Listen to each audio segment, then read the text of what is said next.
I have a dream. Et salut! Avant que la vidéo ne commence, n'oubliez pas de laisser un petit pouce bleu ou un commentaire, ça fait toujours plaisir. Merci et bon visionnage! Les inégalités existent dans le monde entier et sous différentes formes. Aujourd'hui, on va s'intéresser à l'une d'entre elles et pour ce faire, voici une mise en situation. À notre gauche, Thomas, 10 ans. Son père est chef d'entreprise et sa mère est psychologue. À notre droite, Mohamed, 11 ans. Son père est ouvrier et sa mère est femme au foyer. Thomas nous propose un parcours sans souci, tandis que Mohamed a rencontré des problèmes l'année précédente. Il se retrouve aujourd'hui dans la même classe, avec les mêmes professeurs et les mêmes cours. Ils n'ont cependant pas les mêmes chances de réussite. Pourquoi ?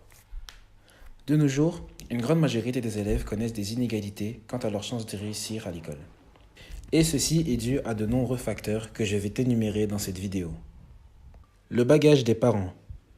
De nos jours, dans la plupart des cas, la réussite des élèves en primaire peut parfois être liée à la situation de leurs parents. Reprenons l'exemple de Thomas et de Mohamed cités précédemment. Thomas aurait, selon les statistiques, 3 fois plus de chances que Mohamed de passer en secondaire sans redoubler. En France, 24% des enfants d'ouvriers parviennent en secondaire sans redoublement, contre 65% des enfants d'entrepreneurs par exemple. Situation qui ne change pas en secondaire car selon les mêmes statistiques, 20% des élèves diplômés en fin de secondaire ont une situation sociale aisée, alors que seulement 1% n'y parvient pas. Quant aux jeunes qui ne finissent pas leur scolarité sans diplôme, est de 18%. L'origine. Dans beaucoup de cas, les gens pensent que les immigrés ont moins de chances à cause du racisme. Les étrangers sont plus souvent victimes des inégalités de chances de réussite à l'école. C'est faux. La plupart du temps, l'échec des personnes de pays étrangers sont victimes de l'échec scolaire. Mais plus souvent, car en arrivant en Europe, ils sont victimes d'inégalités sociales, ce qui les mène inévitablement à des inégalités scolaires. Et enfin, les troubles de l'apprentissage.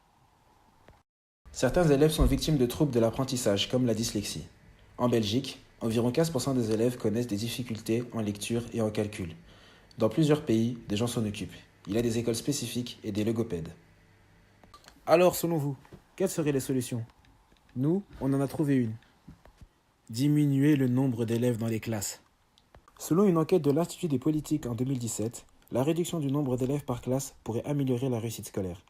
La division d'une classe serait plus avantageuse à l'obtention de meilleurs résultats pour les élèves, à condition que les professeurs bénéficient d'un meilleur accompagnement pédagogique.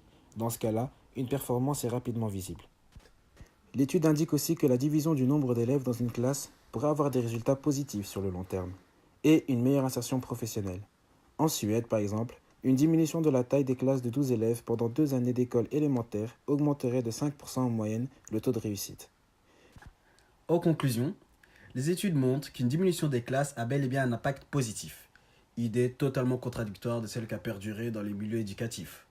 Et maintenant, dis-moi, toi, qu'est-ce que t'en penses ?